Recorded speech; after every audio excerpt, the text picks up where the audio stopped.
हाय friends, मैं हूं Manav. Welcome to movie shoovy. करते हैं आपस में पॉजिटिव सा नमस्कार और बात करते हैं सलार की। सलार के जो मेकर्स हैं यानी कि प्रशांत नील है, जिनका ये थॉट प्रोसेस है, उनका मानना ये है कि भैया ऐसा है कि लोगों ने उल्लू बनाया इतने साल, मैंने भी उल्लू बनाया, मैंने कुछ भी स्टेटमेंट नहीं दिया जब लोग ये बोल रहे थे कि जो सलार है उसका कनेक्शन कहीं ना कहीं KGF चैप्टर 2 से होगा या 1 से होगा, और कहीं ना कहीं ये फरहान का जो कैरेक्टर था जो हमने KGF के अंदर देखा था 2 के अंदर स्पेसिफिकली, तो वहां से कोई ना कोई कनेक्शन होगा। तो लोग बड़े मजेदार तरीके से थ्योरी बनाते रहे 1-1.5 साल तक, और फिर मूवी डिले होती चली गई। फिर अल्टीमेटली जब रिलीज के कगार पे होती है तो फिर प्रशांत नील साहब ये बोलते हैं, थैंक यू वेरी मच, मैं तो सिर्फ आपको बताना भूल गया कि ना इसका कोई भी लिंकेज नहीं है। तो मेरा सवाल ये है कि पहले तो क्या ये लिंकेज ना होना या इसके लिए एक डेटरेंट है, क्योंकि आपको ना आगे का पता ना पीछे का पता। और जो प्रशांत नील की फर्स्ट मूवी थी, मैं नाम बोल रहा हूँ, यू से उसका कुछ नाम है, उसका कोई रीमेक की भी अब बात शुरू होगी कि भाई ठीक है, दो दोस्त थे, उनकी दो दुश्मनी हो जाती है और इतनी बढ़ जाती है कि फिर एक दूसरे का गला काट देते हैं। तो इसका मतलब क्या हो गया कि ये शायद क्या रीमेक की जोन के अंदर जा रहा है। वो उसको नेगेट करने बैठते हैं तो बोलते हैं कि शायद KGF के जोन के अंदर जा रहा है, KGF के जोन से हटाने लगते हैं तो ये बोलते हैं रीमेक में जा रहा है। तो ये सर्कुलर इकोनॉमी की तरह घूमता चला जा रहा है। और मेरा क्वेश्चन ये आ जाता है फिर उसके बाद कि क्या आपका इंटरेस्ट लेवल उतना ही होता है, उतना ही बड़ा होता है अगर आप KGF के इक्विटी को लेके आगे जाते।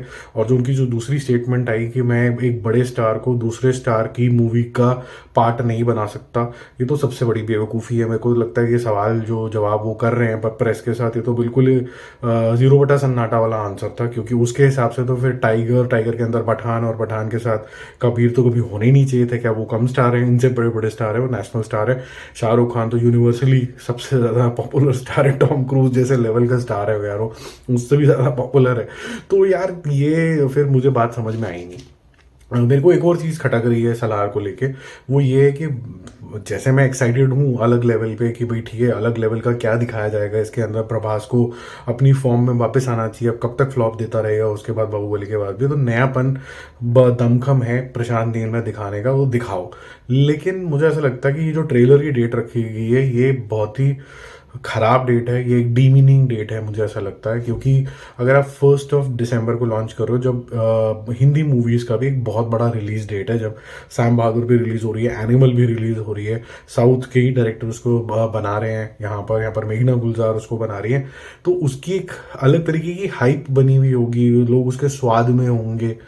तो इंटेलिजेंट चीज़ थी डंकी की तरह, जहां वो बोलता है कि जी मैं तो 7 तारीख को रिलीज करूंगा अपना ट्रेलर, 7 तारीख को आएगा डंकी का ट्रेलर। तो बहुत अच्छी बात है, आपके पास 7 दिन का गैप हो गया, जो बस थी, लोग इंजॉय कर रहे हैं, एक जोन के अंदर हैं एनिमल के। अब लेकिन अचानक से you trying to take away something. पहले आप डंकी से टकरा गए तो डंकी का कुछ लेने की कोशिश कर रहे थे। अब जो 2 बड़ी मूवीज रिलीज हुई हैं, आप कहते हो मैं उसी दिन ही लॉन्च कर दूंगा अपना ट्रेलर।